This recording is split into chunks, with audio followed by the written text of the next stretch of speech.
जैन दोस्तों, कैसे हो आप सभी? उम्मीद है बढ़िया होंगे। और कैसे चल रही है आप लोगों की एनटीपीसी की तैयारी? तो आज हम एनटीपीसी के एग्जाम के बारे में बात करेंगे, जो कि भाई मेरा कल का एग्जाम था, वो हो चुका है। तो उसी के बारे में बात करेंगे कि एग्जाम कैसा आ रहा है, और भाई जिनका आने वाली शिफ्ट में एग्जाम है उनको क्या करना चाहिए।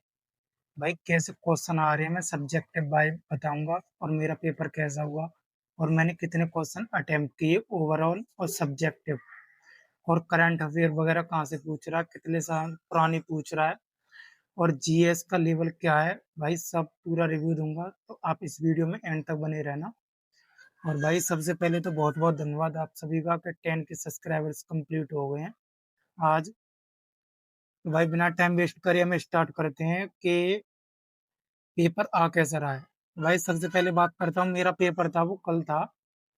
कल यानी सेकंड शिफ्ट में था मेरा। तो अब सबसे पहले बात करता हूँ मैं, मैथ में 20 क्वेश्चन तो ऐसे हैं कि आप मतलब आराम से कर लोगे उनको। जो लास्ट के 10 क्वेश्चन है, वो 10 क्वेश्चन में से दो, एक से दो क्वेश्चन है वो काफी हार्ड, मतलब काफी हार्ड है। और 6 से 7 क्वेश्चन है वो मॉडरेट टाइप में, उनमें मतलब कैलकुलेशन बहुत हार्ड दे रखी है। और जो सिंप्लीफिकेशन के क्वेश्चन है उसमें वो काफी हार्ड बनाया उनको। उन पर जैसे कि मेरे में आया था 83 की घात -30 करके, और भाग 83 की घात -20 करके, ऐसे करके तीन संख्या दी हुई थी उसने। 83 करके दिया था, और उनकी घात लगी हुई थी माइनस में और एक में प्लस में। तो उसको सरल करवा रहा था, ऐसे करके था। और सिंप्लीफिकेशन से एक क्वेश्चन ऐसा था जिसमें मतलब उसने एक्स के रूप में दे रखी थी, एक्स स्क्वायर प्लस 2x, ऐसे जो सरलीकरण वगैरह के होते हैं ना, और द्विघात समीकरण, हाँ उस टाइप के क्वेश्चन थे उसमें। और एक क्वेश्चन था उसमें, उसका था वो त्रिकोणमिति का था। वो उसमें उसने दे रखा था टू टू गुणा कॉस स्क्वायर थीटा प्लस 3 गुणा सेक स्क्वायर थीटा, ऐसे करके दे रखा था उसने। और और मेंसुरेशन की बात करता हूँ, तो मेंसुरेशन में उसने दे रखा था कि उसने गोले का आयतन पूछा था ओनली, पर वो मतलब पॉइंट में निकलवा रहा था, तो वो कैलकुलेशन करने में बहुत दिक्कत हो रही थी।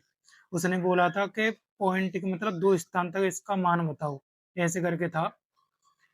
तो और प्रॉफिट एंड लॉस से एक क्वेश्चन था, वो काफी मतलब हार्ड था। उसमें जो सेलिंग प्राइस है उस पर, यानी विक्रय मूल्य पर ही लाभ लाभ की पूछ रहा था वो। विक्रय मूल्य पर इतने के बराबर लाभ होता है तो क्या होगा, ऐसे करके पूछा था उसने। मुझे प्रॉपर ध्यान नहीं है, पर भाई 15 से 20 क्वेश्चन के करीब तो आपके ये समझे इजी टाइप में थे, आराम से आप एक बार में कर ले जाओगे। 10 क्वेश्चन आपको मैथ में बहुत ज्यादा परेशान करेंगे, और 4-5 क्वेश्चन है वो बहुत ज्यादा मॉडरेट टाइप के हैं। तो भाई मैं बताता हूँ कि मैंने मैथ में कितने क्वेश्चन करेक्ट किए, मतलब मैंने मैथ में कितने क्वेश्चन क्रिएट किए। तो भाई मेरे पे पहली बार में ओनली 21 क्वेश्चन हो पाए थे, फिर मैंने 2 क्वेश्चन और बाद में कर लिए थे। तो ऐसे करके मैथ में मैंने ओनली 23 क्वेश्चन किए हैं 30 में से। अब बात करता हूँ मैं रीजनिंग की। तो भाई रीजनिंग तो बहुत इजी आ रही है सच में। भाई मैंने पूरी की है 30 में से 30, यानी 30 भी सही होंगे, एक भी गलत नहीं होगा, बहुत इजी है भाई। और उसमें मतलब वैसे फिगर वाले तो कोई भी क्वेश्चन था ही नहीं उसमें। सारे क्वेश्चन मतलब सिंप्लीफिकेशन वगैरह के, और सीटिंग अरेंजमेंट, और और कोडिंग डिकोडिंग के बहुत इजी थे, बहुत ज्यादा इजी। और मिसिंग नंबर वगैरह के ये क्वेश्चन थे बस। तो रीजनिंग तो आप भाई एक बार में कर दोगे, मैंने पहली बार में ही 22-23 मिनट में आराम से कर दिए थे 30 क्वेश्चन। तो रीजनिंग की आपको बिल्कुल भी टेंशन नहीं लेनी है, ये आपकी आराम से हो जाएगी 30 क्वेश्चन। तो भाई रीजनिंग की आपको कोई दिक्कत नहीं लेनी। अब बात करता हूँ मैं जीके जीएस की, और भाई करंट अफेयर। तो भाई ये मुझे ज्यादा पल्ले नहीं पड़ी। इसमें अगर मैं बताऊं, तो इसमें मतलब 12 से 13 क्वेश्चन थे वो, मतलब आपको लगेंगे कि हाँ ये मैंने पढ़ रखे हैं। उसके बाद जितने भी क्वेश्चन थे, और कम से कम 10 से 12 क्वेश्चन थे वो करंट अफेयर के आ रहे थे, और जो करंट थी वो आपकी जनवरी 2025 से लेके मई 2025 तक की थी भाई सारी। और और 2 क्वेश्चन थे उसमें कंप्यूटर के थे। मेरे में पूछा था वो कंट्रोल एस शॉर्टकट की है वो किसकी है ये पूछा था, और एक और कमांड की पूछी थी कि ये करने से कौन सी कमांड आएगी, तो मतलब ये था। और बाकी भाई स्टैटिक जीके वगैरह ज्यादा कुछ नहीं पूछा। नृत्य जवारा करके, जवारा नृत्य वो किस किस राज्य का, ऐसे करके पूछा था। तो भाई इसमें ये समझो कि आपको मुश्किल से अगर पल्ले पड़ेंगे तो 20 क्वेश्चन से ज्यादा पल्ले पड़ने नहीं है भाई। काफी हार्ड पूछ रहा है जीके जीएस तो।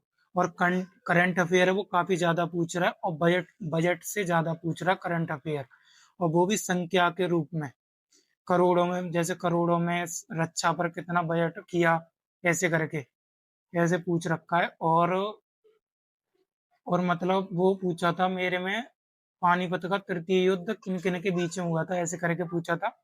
और मतलब मुझे क्वेश्चन ध्यान नहीं है, पर भाई मैं कह रहा हूँ 15 से मतलब 20 क्वेश्चन आप कर पाओगे खींच तान के। उससे ऊपर आप करोगे तो ये समझो आपको दिक्कत होगी, आप नेगेटिव में चले जाओगे। क्योंकि भाई उसके बाद पल्ले ही नहीं पड़ रहे कैसे क्वेश्चन पूछ रहा है वो। मेरे खुद पल्ले नहीं पड़े, मैंने बहुत जीएस पढ़ी है फिर भी। तो ऐसे करके जो मैंने ओवरऑल क्वेश्चन, मतलब मैंने जीएस में तो मैंने 26 क्वेश्चन किए थे, तो मैथ में मैंने 23 क्वेश्चन किए, रीजनिंग में मेरे 30 क्वेश्चन किए पूरे, और जी के जीएस में मैंने 26 क्वेश्चन किए 40 में से।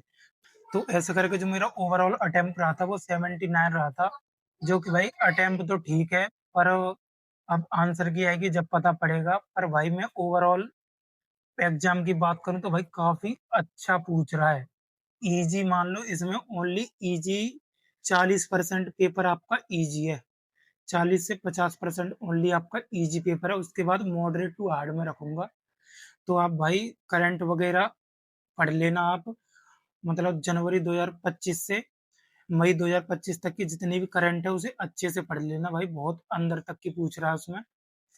और बात करूं जैसे कि समवर्ती सूची के बारे में पूछा था मेरे में, तो भाई बस मैं ओवरऑल बस आपसे इतना ही कहूंगा कि आपको मतलब फॉर्मूला जैसे मेंसुरेशन वगैरह में वो तो फॉर्मूला बेस पूछ रहा है, कोई दिक्कत नहीं है। और आप मैथ में कर सकते हो, 20 से 22 क्वेश्चन कर सकते हो इजीली। और उसके बाद आपको बहुत मतलब डिफिकल्ट पड़ेगा करने के लिए। और बाकी रीजनिंग तो भाई पूरे पूरे कर दोगे 100%, मैं सच कह रहा हूँ, इतना तो आप कर ही दोगे। और जी के जीएस की बात करता हूँ तो इसमें आप 23 से 24 क्वेश्चन तक ही पहुंच पाओगे, और ज्यादा ऊपर बढ़ोगे तो आप नेगेटिव में जाओगे। तो भाई ये मेरा ओवरऑल रिव्यू रहा है। आप सभी कमेंट करके बताना कि आपका पेपर किस डेट को है। तो फिलहाल के लिए बस इतना ही था, अगर आपका कोई भी डाउट है तो भाई मुझे पूछ सकते हो।